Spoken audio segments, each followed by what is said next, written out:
आज मैं fish fry करने जा रही हूँ। ये मेरी नीस है समरा, उसकी फरमाइश थी, तो उसके लिए मैंने 1 पाउंड फ़िश ली है और इसको आधे घंटे के लिए नमक लगा के छोड़ दिया था और फिर अच्छी तरीके से धो लिया ताकि इसकी स्मेल निकल जाए। मैंने एक प्लेट में 1 टीस्पून भर के जिंजर गार्लिक फ्रेश वो लिया है, हाफ़ टी स्पून हल्दी, हाफ़ टी स्पून मिर्चें पिसी हुई, हाफ़ टी स्पून नमक और हाफ़ टी स्पून मेथी, कसूरी मेथी, जिसको मैंने अच्छी तरह मसल के पाउडर बना लिया है। मेथी चाहे वो शोरबे वाली फ़िश हो चाहे वो फ्राई फ़िश हो, उसके डालने से फ्लेवर बहुत अच्छा आता है। ये इमली का पल्प है, ये भी इसमें डाला जाता है, ये भी 1 टीस्पून जाएगा, लेकिन इसका अल्टरनेटिव जो है वो लेमन जूस भी है। ये वो मसाला है जो हमने तैयार किया था, ज़ीरा, साबुत लाल मिर्च, साबुत धनिया, तीनों चीज़ों को हम वज़न लेके हमने इसको भून लिया था और उसके बाद इसको ग्राउंड कर लिया था। अब सारी चीज़ें मैंने इसमें डाल के फ़िश में और इसको अच्छी तरह चारों तरफ से इसको लगा दिया और इसको अब मैं रख दूँगी तकरीबन 3-4 घंटे मैरिनेट होने के लिए। आप इसको ओवरनाइट भी मैरिनेट कर सकते हैं। 1 दिन पहले अगर आपके यहाँ कोई दावत है तो 1 दिन पहले आप इसको मैरिनेट करें इसी तरह और उसके बाद फ्रिज में रख दें। अब मैंने इसको रैप कर दिया है प्लास्टिक से और अब मैं इसे फ्रिज में रख दूँगी कम से कम 3-4 घंटे के लिए मैरिनेट होने के लिए। जितना ज़्यादा मैरिनेट होगा इतना ही ज़्यादा अच्छा है और ये पीसेस थोड़े से थिक हैं तो मैं चाहूँगी कि थोड़ा ज़्यादा मैरिनेट हो जाए। फ़िश को तलने के लिए, बैटर बनाने के लिए मैंने तकरीबन आधा कप बेसन लिया है और उसमें यहाँ पे मेरे पास चावल का आटा है। आप इससे घर में भी ग्राइंड कर सकते हैं चावल को, लेकिन ये मैंने तो बाज़ार से लिया है। अच्छा, 1 टीस्पून मैंने कॉर्नफ्लावर डाला है और ये मसाले भी बैटर में जाएंगे। इसमें आधी टीस्पून काली मिर्च है पिसी हुई, हाफ़ टी स्पून हल्दी है, हाफ़ टी स्पून मिर्चें हैं पिसी हुई और हाफ़ टी स्पून इसमें नमक है।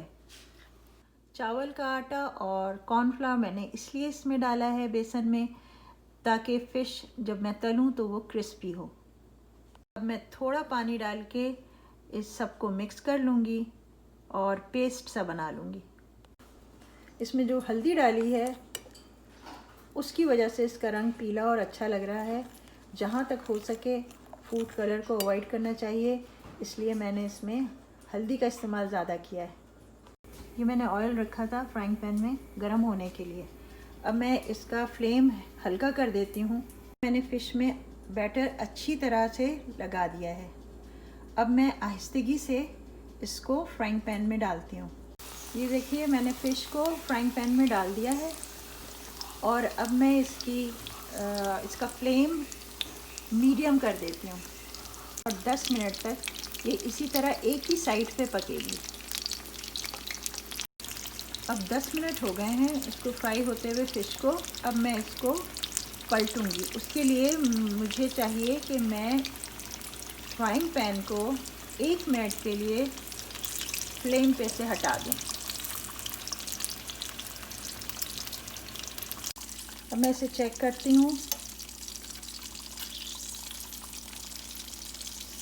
ये दोनों नहीं चिपके हैं। अब मुझे चाहिए कि मैं नीचे से इसको देख लूँ कि ये जल तो नहीं रहे थे।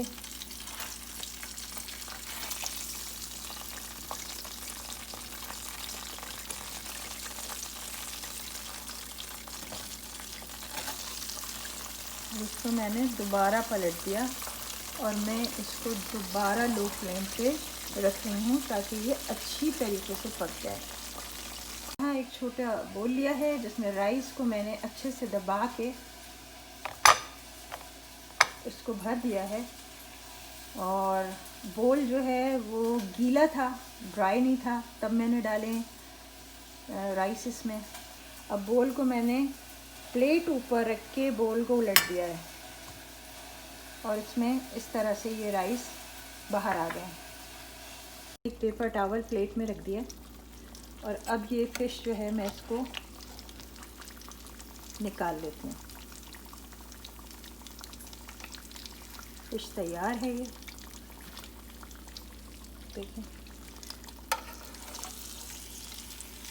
ये काफ़ी मोटे इसके स्लाइस थे, तो जिसकी वजह से मुझे ज़्यादा देर इसको रखना पड़ा चूल्हे पे।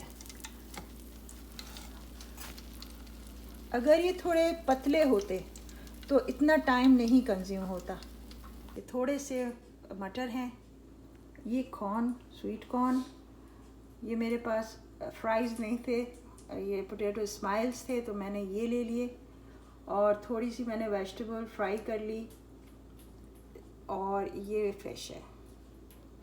ये आप ट्राई करें, बहुत इन्जॉय करेंगे, बहुत क्रिस्पी होगी।